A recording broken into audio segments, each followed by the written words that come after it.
Global happenings today. We communicate. We analyze global news.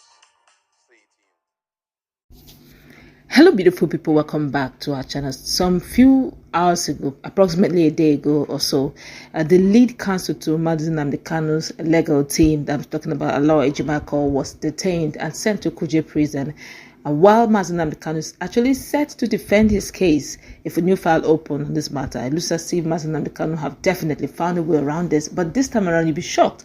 Those who Nnamdi Kanu has called as his witnesses, even the likes of Umahi, Wike, and the whole lot are involved.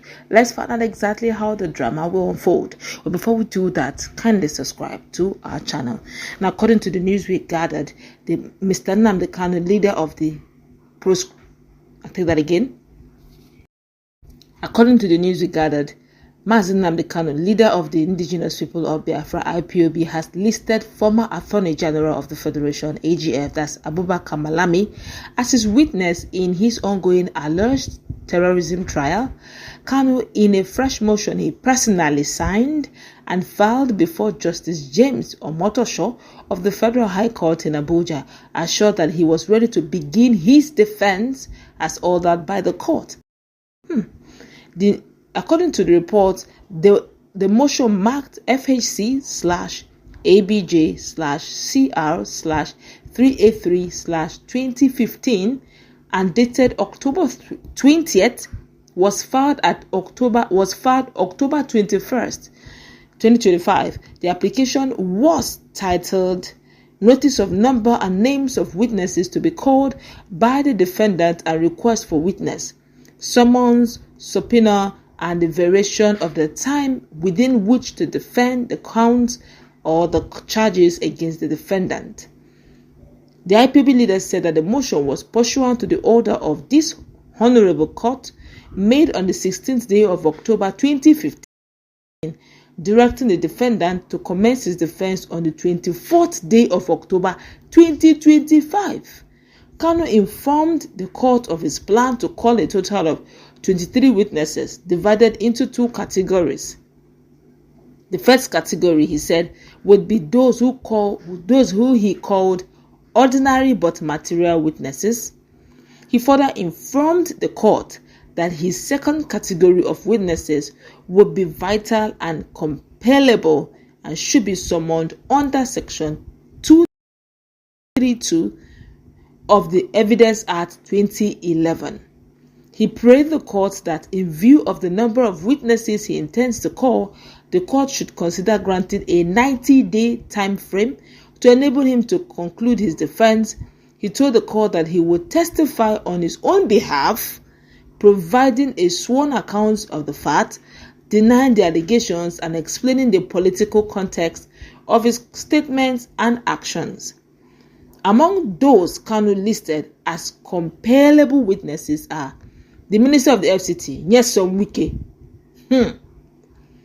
a former Defense General Theophilus Danjuma, retired, former Chief of Army Staff General Tuka Burutai, also retired, Governor Babajide SanwoOlu of Lagos State, and Governor Hope Uzodinma of Imo State. Others are Minister of Works Dave Umahi, the immediate past governor of Abia State, ikpeazu, the immediate past Director General DG National Intelligence Agency NIA, Ahmed Rufai Abubakar, former DG of the State Security Service Yusuf Bichi, and several witnesses whose identities he didn't reveal.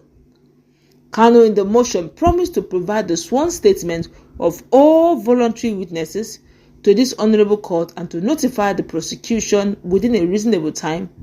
He assured that no precious time of the honorable court will be delayed. Besides, Kanu assured that it would interest the honorable court and even the general public that justice is not only done but manifestly seen to have been done. The latest motion came after the detained IPOB leader had filed a motion of preliminary objection on Thursday, challenging the jurisdiction of the court to continue with his trial. He had filed the objection the same day a team of medical experts empaneled by the court to determine his health status turned in a report that he was medically fit to stand trial. Meanwhile, a magistrate court in Abuja as of Tuesday ordered the remand of Kanu's special counsel Aloy Ejimako and 12 others who were arrested during the protest organized by Omoyele Sowore on Monday against the IPOB leader's continued trial and detention. The police charged the 13 persons with various offenses including criminal conspiracy, disobedience of a lawful order, inciting disturbance and disturbance of public peace in contravention of Section 152, 114 and 113 of the Penal Code law. The 13 defendants named in two separate first information reports, that's FIRS, are Ejimako, Kanu's younger brother Emmanuel, Joshua Emmanuel, Wilson Anyalewechi, Okere Nnamdi, Clinton Chimeze, Gabriel Joshua, Isiaka Hussaini, Onyekachi Ferdinand, Amadi Prince, Edison Ojisom, Godwill Obioma, and Chima Onochukwu. The magistrate ordered that the defendant be remanded in Kuje Correctional Center pending their arraignment on October 24th. Wahala. And the funny part is that Nnamdi Kanu is ready to defend himself. I'm beginning to wonder, this is just me personally talking, what did that man read in school? Did he read law? I noticed the way he's always, at some point, how many years of detention? Over 5 years of detention. This off and on movement has been over 10 years. You can imagine since 2015. This is 2025. Give or take, if my mathematics serves me correctly, that's about 10 years. 10 years of back and forth, even if he does not know law. By virtue of every day going to court, hearing, my lord, your honor, objection, sir, objection overruled, you will begin to understand the terminology. It's no more, if it's a case of they've even charged him or they've convicted him, by now he would have finished his jail term. He would have finished his jail term. Imagine if they have charged him and convicted him in 2015. 10 years now, but he should be a free man by now. They did not charge him. They did not convict him. They did not free him. He's just dilly-dallying. As in the whole thing is just, honestly, it's obvious really that the federal government is playing hanky-panky games with them. And unfortunately, which is also very obvious, the judiciary is also dancing around it. Honestly, it's not fair. The judiciary should be the last hope of the common man. If they are not seen as the last hope, then there's Wahala. There's serious Wahala. And nobody, sincerely speaking, I personally, for one, I never believed that Nnamdi Kanu said I would defend myself. I guess the guy is ready to defend. And he's saying that he's even told the court, don't worry, your time will not be delayed, everything will come into. And the people he's calling Umahi, yes, Wike. Hey, yes, Wike, Umahi, Brutai,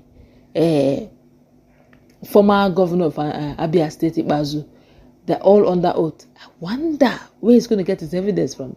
These are guys, especially Wike. I doubt if Wike will want to come and stand on trial. But it's going to be an interesting episode. He said there's one that's compellable. I hope that of compellable, this big name cause are inside there. Let me see if the honorable court will be able to compel them to come. These guys are almost above the law.